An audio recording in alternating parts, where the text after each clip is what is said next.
celebrating all things cool in Jacksonville. A local show with a spotlight on the 904. With hosts Eden Kendall and Mark Payton. Featuring amazing stories from every neighborhood with Rance Adams. This is River City Live. Welcome to River City Live. I don't even really like these guys that much when they are extra mean to me during the... We haven't even started. You're telling me wait, we're in a studio. We're surrounded by cameras. So we're looking at this. I'm like, Eden, it's this one today. She's like, what? I just want you to come in like, welcome to River City Live. I'm just kidding. I love them. But I also, I'm about to sound like the biggest old fogey. We have a studio full of incredible young people. We've got some of the kids from Makers Con that have invented some really amazing things. You might see a few things behind us, but we'll get to those. And then we also have some performers from a local show, and their voices, when they did the sound check, they blew us away. So a lot of good stuff happening, not to mention plenty of chances for you to win stuff. I think we're giving away some zoo tickets. Yeah, to the Halloween Spooktacular. And also the Southern Women's Show, but not yet, not yet. We have to talk about IKEA opening because we now have a date, and that's what we've been waiting for. We wanted to mark our calendars, and it's November 8th. Do we have to talk about it? We do, Rance, we do. I mean, you've been there before, right? Yes. Is there anything that you need right now in your house? Well, yes, but I'm not going to IKEA. That's where it gets tricky, because IKEA is one of those places, it's kind of like Target. You don't necessarily need anything to buy something there. You just walk around, you will find something.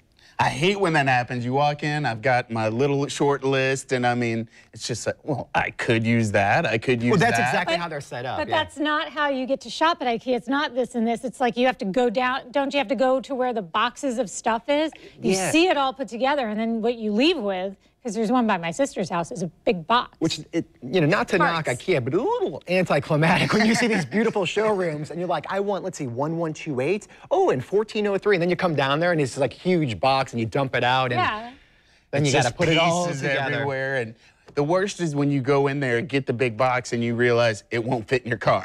This is kind of funny. Speaking of furniture, my wife, Jamie, she bought new furniture for our house because we're expanding like crazy. There's always a new kid coming around the corner. Yeah. More kids. So, but it's funny because she went with like a different style than what we had before. So it's kind of like that country chic type looking, you know what I'm talking about? Like, but my kids hate it because they're like, wait a minute, it's new, but why does it look old? And she's like, that's the style. And they're like, with the paint, I see the stripes in it. It is so funny. And then she's buying like all these like little like decorations that go with it. They can't stand it. Like, what is this? It's like an old pail. It's like a $100 old pail that has absolutely no purpose. But when they start talking, their logic, it's spot on. I kind of see where they're coming from. That's why she wants my little diva to come over, because then she can get a female perspective. Like, somebody will appreciate that.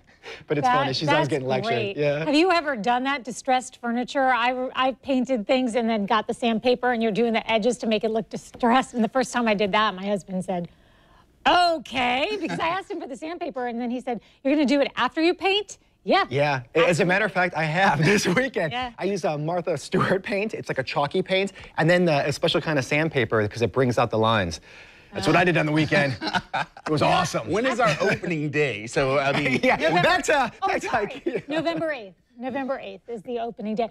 You know what I did over the weekend? I spent it looking for those Oreos, the mystery Oreos. I can't find them anywhere. And they are supposed to be on shelves this week, but we've been all over town. We've made calls, and I've definitely been trekking to find it. But the package is listed as mystery flavor, and some people think it's one of the flavors that was part of a contest. But the hook is, if you can guess the flavor, you could win $50,000. Wow. What? Eat and make money? That's what I do every day, exactly. Right? These cookies your career. These cookies are out there. There are some bloggers that have tasted them and have said, of course, they're going to send them to all the bloggers first, but they've said that it tastes like cereal. If you had Cocoa Puffs, one said Fruity Pebbles, so I guess it's got a fruity kind of chocolate taste, but it tastes like cereal in milk.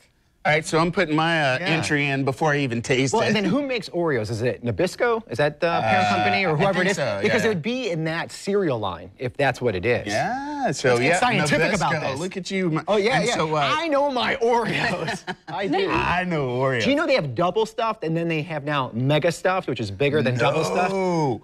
I think it's blasphemy that they have like the thin stuffed. It's like, Yeah, why? exactly. But so you can win $50,000. They're also going to have $10,000 prize, and you can submit your entry at OreoMystery.com once per day through November 30th, and they're holding the drawing December 11th. So yes, let's go get some Oreos. You probably have to make your guess after you eat one, because if you start doing what I do and go through the whole sleeves and, you know, one after another, then you don't taste it anymore anyway. That's true. And you don't end up with anything more than a big old cookie hangover. None of us need to get hangovers, right? No, that's right. And there's a scientist out there who created a way to drink alcohol but not to have a hangover.